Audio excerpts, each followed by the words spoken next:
देवी सर्वभूतेषु विष्णुमायेति शुद्धिता नमस्तस्यै नमस्तस्यै नमस्तस्यै नमो नमः।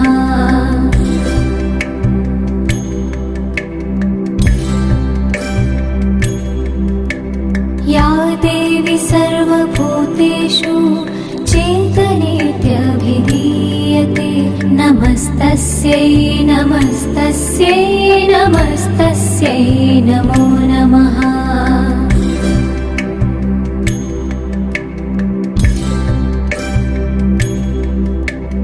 या देवी सर्वभूतेषु बुद्धिरूपेण संस्थिता नमस्तस्यै नमस्तस्यै नमस्तस्यै नमो नमः।